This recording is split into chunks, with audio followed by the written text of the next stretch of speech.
savez, des adolescents qui s'effondrent à l'école après avoir subi un arrêt cardio-respiratoire. C'est arrivé à plusieurs reprises ces dernières années et certains en sont même morts. Des décès qui relancent tout le débat autour de la présence des appareils de réanimation en milieu scolaire. Ça me ramène Yannick, dans le fond. Ça me refait vivre un petit peu, pas un petit peu, beaucoup. Ce qui s'est passé avec mon fils. Monsieur Charpentier a beaucoup de difficultés à surmonter la mort de son fils, surtout que depuis le décès de Yannick, 6 autres adolescents ont perdu la vie, tous au cours des 2 dernières années seulement, tous victimes d'un arrêt cardio-respiratoire. La plus récente tragédie remonte au 21 février.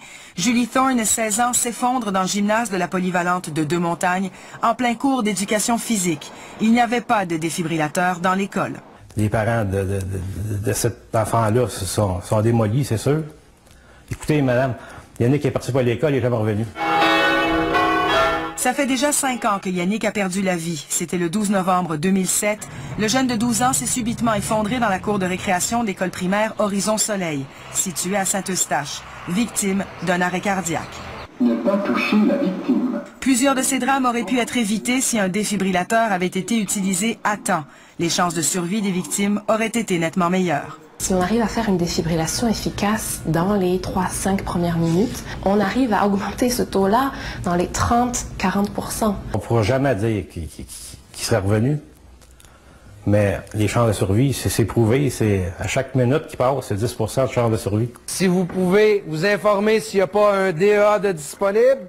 Au Québec, le défibrillateur externe automatisé, soit le DEA, commence à peine à faire son entrée dans les écoles secondaires publiques. L'école de la Rive à Lavaltrie est la première à se doter de cet appareil dans le cadre du programme de RCR et DEA, offert gratuitement par la Fondation des soins avancés en urgence coronarienne du Canada. Quand les gens réalisent qu'il y a une nouvelle vie de sauver, là, ça les motive. Là, tout à coup, ils commencent à réaliser l'importance. Pour moi, il est trop tard. Pour Yannick, il est trop tard. Mais pour d'autres cas, il n'est pas trop tard. On peut changer des choses. Il n'existe aucune loi au Québec qui oblige les écoles secondaires à adhérer au programme RCR-DEA. En Ontario, la formation RCR est obligatoire et le volet DEA est même partiellement financé par le gouvernement. Pascal Derry, TVA Nouvelles, Montréal.